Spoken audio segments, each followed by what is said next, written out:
Ողջույն, դուք դիտում եք Civilnet Business-ը, վերջին շրջանում ակտիվացել են քննարկումները Հայաստան-Թուրքիա ուղիղ առևտրի վերաբերյալ։ Այսօր արդեն հայտնի դարձավ, որ Կարս Ախալքալակ երկաթուղին բաց է Հայաստանից արտահանումների եւ Հայաստան ներմուծումների համար։ Այն թե ինչ է նշանակում Հայաստան-Թուրքիա ուղիղ առևտուրը փակ սահմանների պայմաններում եւ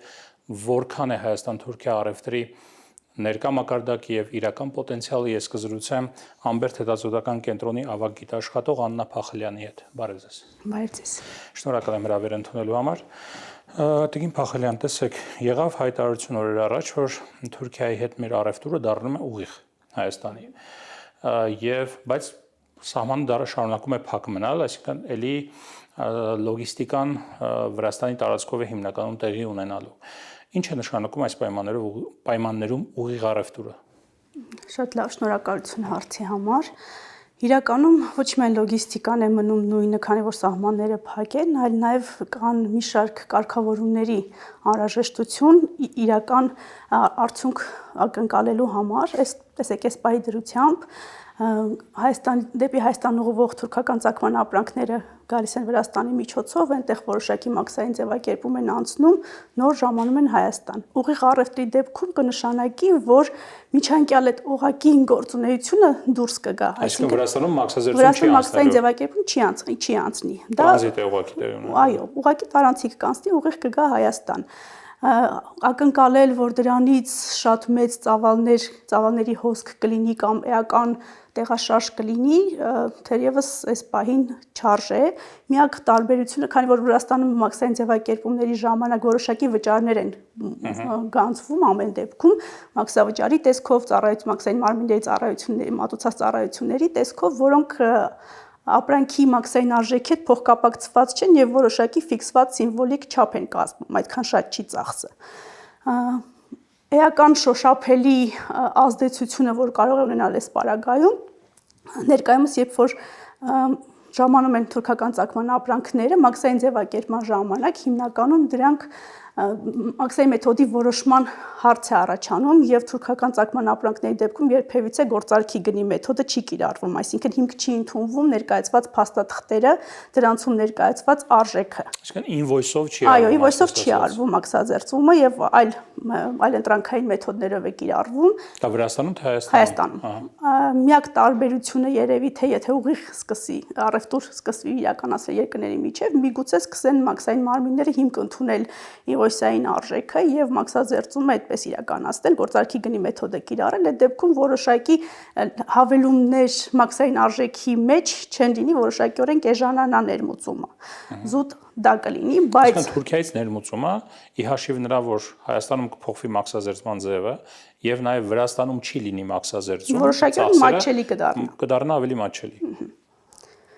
Բայց ինչը չենք կարող ասել արտահանման հետ կապված, որովհետև կան մի շարք կարգավորումներ, արգելքներ, որոնք ներկայումս թույլ չեն տալիս Հայաստանից անխափան արտահանում դեպի Թուրքիա։ Նախ սկսենք նրանից, որ երբ որ Հայաստանը նոր անդամակցում էր առևտրի համաշխարհային կազմակերպությանը, Թուրքիան վերապահում մտցրեց, որ չի պատրաստվում կառույցի կանոնները, այսինքն միջազգային առևտրի կարգավորման կանոնները կիրառել Հայաստանի նկատմամբ։ Այսինքն որևիցե պարտավորվածություն միջազգային նորմերով սահմանված, որ այսքան պետք է լինի մաքսատուրքը Հայաստանից ներկրվող ապրանքների նկատմամբ Թուրքիան չունի այս պահի դրությամբ։ Եվ կամայականորեն կարող է ցանկացած պահի ցանկացած կարգավորում կիրառել։ Ցանկացած մաքսատուրք կիրառել։ Ցանկացած մաքսատուրք, ցանկացած ապրանքային խմբի նկատմամբ առանց որևիցե, քանի որ ինքը միջազգային կառույցների առջև չունի պարտավորվածություն պահպանելու առևտրի կանոնները Հայաստանի նկատմամբ։ Բայց Հայաստանն ունի այդ Հայաստանն ունի պարտավորությունները, Հայաստանն նաև ԵԱՏՄ անդամ է, ԵԱՏՄ։ Այո, մենք չենք կարող որ նմանատիպ ձևով հայլային միջոցառումներ իրականացնել ի պատասխան որոշ ապրանքների նկատմամբ կիրառել բարձր մաքսատուրք կամ արգելքներ, քանի որ լինելով ԵԱՏՄ անդամ երկիր, մաքսային կարգավորումները միակողմանի չեն որոշվում եւ ԵԱՏՄ կոլեգիալ որոշում է պետք մաքսատուրքի դրույքաչափ փոփոխելու համար։ Միակ տարբերակը թերևս ժամանակավոր արգելքի կիրառումն է, որ մենք մի քանի տարի առաջ ունեցանք 2021 թվականին, այո, 6 ամիս ժամկետով, որը անընդմեջ կարող է երկարաձգվել։ Իսկ քվոտաներ կարող են կիրառել, օրինակ շատ է խոսում դրա մասին, որ տնտեսագետները ասում են, քանի որ Թուրքիան ունի զարգացած գյուղատնտեսություն,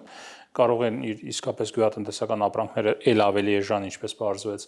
հեղեղել հայկական շուկան եւ մեծ խնդիրներ ստեղծել հայկական գյուղատնտեսների համար Հայաստանում, գյուղատնտեսության ոլորտի համար կարող է Հայաստանը քվոտաներ կիրառել օրինակ։ Քվոտաները դասվում են որսակագնային կարգավորման մեխանիզմների շարքին եւ դրանք էլ չեն խրախուսվում առևտրի համաշխարհային կազմակերպության կողմից եւ թույլատրվում է միայն բացառիկ դեպքերում, եթե հիմնավորվում է, որ տեղական բնակչությանը, առողջությանը կամ այլ գլոբալ բնույթի վնաս կարող է հասցնել տվյալ ապրանքի ներմուծումը։ Միայն այդ բացառիկ դեպքերում առևտրի համաշխարհային կազմակերպության թույլտվության դեպքում դա հիմնավորելը բավականին բարդ է եւ եթե նույնիսկ եթե կիրառեն դրան փոխարենը պետք է ավելի այլ ապրանքների գծով ազատականացում արվի։ Իսկ որքանով է իմպերատիվ առևտրի համաշխարհային կազմակերպության նորմերը այդ առումով, այսինքն պետությունները իսկապես խստորեն հետևում են դրան, թե կարող են շեղվել հանգիստ։ Տեսեք, հովանավորչական մեխանիզմները գնալով զարգանում են, կան բավականաչափ թաքնված հովանավորչական մեխանիզմներ, որոնց առաջնային նպատակը այլ կերպ է ձևակերպվում, բայց իրականում հովանավորչություն է դա։ Այդ մեթոդները ցավոք սրտի վերահսկելի չեն եւ միշտ չի, որ առևտրի համաշխարհային կազմակերպությունը կարողանում է ամբողջ ծավալով ուսումնասիրել, վերահսկել։ Հասկանալի է։ Լավ, այնուամենայնիվ սա տեղի է ունենում հետաքրքիր աշխարհակաղակական նաև փոփոխությունների համատեքստում, երբ մենք ունենք բարդ իրավիճակներ Ռուսաստանի հետ առևտրում հիմա, թեպետ գտնում ենք ԵԱՏՄ շուկայում, բայց Ռուսաստանը որոշակի ուրեմն սահմանափակումներ է մտցնում վերջին շրջանում ուրեմն հայկական որոշակի ապրանքատեսակների ներմուծման վրա ջերմուկն է արդեն արգելվել, ծաղիկներն են մայիսի 22-ից արդեն արգելվել, ժամանակավորապես հուսով ենք, այլ ապրանքներ, խմիչքներ եւ այլն ստոպ լիստում են հայտնվել։ Հայաստանի իշխանությունները իհարկե հայտնում են, որ դրանք հիմնականում այսպես ֆիտոսանիտարական եւ նորմատիվային բնույթի խնդիրներ են, ոչ քաղաքական եւ կլուծվեն, բայց այնուամենայնիվ դրան զուգահեռ խոսվում է Թուրքիայի շուկան որոշակի բացելու հնարավորությունների մասին։ Քանի որ Թուրքիան էլ է բավական մեծ շուկա, մոտավորապես 90 միլիոնանոց շուկա է, կարող է ինչ-որ առումով թուրքական շուկան նվազեցնել հայկական արտադրողի կախվածությունը, եթե իսկապես ճիշտ աշխատվի այդ շուկայում, հատկապես գյուղատնտեսական ոլորտի արտադրողների կախվածությունը ռուսական շուկայից։ Այսինքն մենք այլ կերպ ասած թուրքական շուկա եւս արտահանենք գյուղատնտեսական բնույթի ապրանքներ։ Պակաս իրատեսական եմ համարում այդ տարբերակը, փորձեմ բացատրել, հիմնավորել ինչու, որովհետև նախ վերջերս ուսումնասիրություն ենք կատարել մեր հետազոտական խմբով, փորձել ենք համեմատական առավելությունները դուրս հանել Թուրքիայի եւ Հայաստանի ըստ ապրանքային խմբերի, բաժանել ենք 3 հիմնական խմբի՝ գյուղատնտեսական ապրանքներ, տեքստիլ արտադրանք եւ այլ արտադրանք, եւ ստացվում է այնպես, որ այն բոլոր ապրանքների գծով, որոնցով Հայաստանը ունի համեմատական առավելություն, այսինքն որոշակի արտահանում ունի այլ շուկաներ, այդ նույն ապրանքների գծով Թուրքիայի համեմատական առավելությունը մի քանի անգամ գերազանցում է, այսինքն հնարավորությունները, գները, որակը եւ ծավալները նույն ապրանքի արտահանման անհամեմատելի են Հայաստանի հետ։ Ստացվում է, որ գրեթե չկա այնպիսի արտադրանք Հայաստանում արտադրվող, որը մենք ի վիճակի ենք արտահանելու, որը Թուրքիան չի արտահանում աշխարհի տարբեր երկրներ։ Այդ տեսակետից ստացվում է, որ միգուցե պահանջարկ չլինի հայկական ծագման նմանատիպ ապրանքների, որտեղ Թուրքիան ինքը արտադրում է դրանք։ Բացի դրանից նաև եթե փորձենք դիտարկել տեխնիկական կանոնակարգերի դաշտում դիտարկել խնդիրը, տեսեք, Թուրքիան բավականաչափ երկար գործընթաց է անցել ԵՄ տեխնիկական կանոնակարգերի հետ համապատասխանեցման եւ պահանջները սերտիֆիկացման բավականին խիստ են։ Բացի նրանից, որ կիրառում են եվրոպական ստանդարտների սերտիֆիկացման պահանջներ, Թուրքիան ունի նաև իրենց ազգային առանձնահատուկ պահանջների որոշակի փունջ, որը կարող է բացի ԵՄ ստանդարտներին համապատասխանությունից պահանջել նաև թուրքական չափանիշներին համապատասխանություն, դա կարող է լինել ապրանքի նկարագրման վրա ենթադրենք թուրքերենով մակնշում եւ այլն տարբեր բնույթի պահանջներ կան, որոնք կարող են խիստ պահանջ, քանի որ չհամապատասխանի ապրանքը այդ պահանջներին թույլ չտրվի մուտքը թուրքական շուկա։ Իրավաբանորեն կարող է արգելքը վերանալ, կարող են ասել, որ ազատ եք արտահանելու, եթե այդ չափանիշներին համապատասխանեք։ Բայց այդ չափանիշները, եթե հնարավոր լիներ այդքան հեշտությամբ համապատասխանել, մենք եվրոպական շուկա դուրս կգայինք այդ նույն ապրանքներով ավելի շատ։ Նույն եվրոպական շուկայի ստանդարտներին պետք է համապատասխանենք, որ կարողանանք արտահանել Թուրքիա։ Գրեթե մեծամասամբ տեխնիկական կանոնակարգերը Թուրքիայում համապատասխանում են եվրոպական չափանիշներին, դրան գումարած ազգային թուրքականները։ Այս պահի դրությամբ, այսինքն անցած տարվա դրությամբ Հայաստան-Թուրքիա առևտուրը կազմել է մոտավորապես $370 միլիոն 2025-2024-ի համեմատ, եթե չեմ սխալվում, մոտավորապես 10-12% ավել է այդ ցուցանիշը եւ հիմնականում դա ներմուծում է, ոչ թե արտահանում է պարզ է, հա։ Այ Հայաստան-Թուրքիա առևտրի իրական պոտենցիալը։ Ես գիտեմ, որ դուք սրա վերաբերյալ եւս տարիներ առաջ իրականացրել եք հետազոտություն, հա, որքան է, եթե պատկերացնենք մի բան, որ սահմանները բաց են եւ մենք ունենք մոտավորապես նույն իրավիճակը Թուրքիայի հետ առևտրում, ինչ Վրաստանն ունի օրինակ, հա, սահմանները բաց են, ազատ են, ուրեմն շարժվում է տեխնիկան, լոգիստիկան աշխատում է եւ այլ, որքան է իրական առևտրի պոտենցիալը, եթե գնահատենք։ Եթե գնահատենք հիմա ցուցանիշներով, թվերով տենց չեմ հիշի, բայց ամենայն դեպս ներմուծման պոտենցիալը շատ ավելի մեծ է, քան արտահանման։ Մոտավորապես 16% էինք ստացել, եթե սահմանների բացման դեպքում կաճի առևտրաշրջանառությունը Հայաստան-Թուրքիա, բայց իհարկե մեծամասամբ ներմուծման հաշվին, որովհետև արտահանման հետ կապված նշեցի մի շարք խնդիրներ կան, որոնք խոչընդոտելու են հայկական արտադրանքի ներկայացվածությունը թուրքական շուկայում։ Այսինքն ես ճիշտ եմ հասկանում, որ կարող ենք ունենալ մոտավորապես Վրաստանին նման իրավիճակ, հիմա օրինակ Վրաստանի ամենամեծ խոշոր տնտեսական գործընկերը Թուրքիան է, մոտ $3 միլիարդ շրջանակներում է նրանց առևտուրը տարեկան, որից միայն 10%-ն է Վրաստանի արտահանումը Թուրքիա, մնացած 90%-ը Թուրքիայից ներմուծումն է։ Մենք փակ սահմանների պայմաններում էլ ունենք որոշակի լուրջ կախվածություն թուրքական շուկայից, կան ապրանքատեսակի որոշակի ապրանքային շուկաներ, որտեղ 70-80%-ից ավելի բարձր է կախվածությունը թուրքական ծագման ապրանքներից, այսինքն կան կոնկրետ ապրանքատեսակներ, որոնք գերազանցապես Թուրքիայից են ներմուծվում։ Որոնք են դրանք։ Տեքստիլ արտադրանքի մեջ կան որոշակի տեսակներ, սննդամթերք, լոլիկ, այդ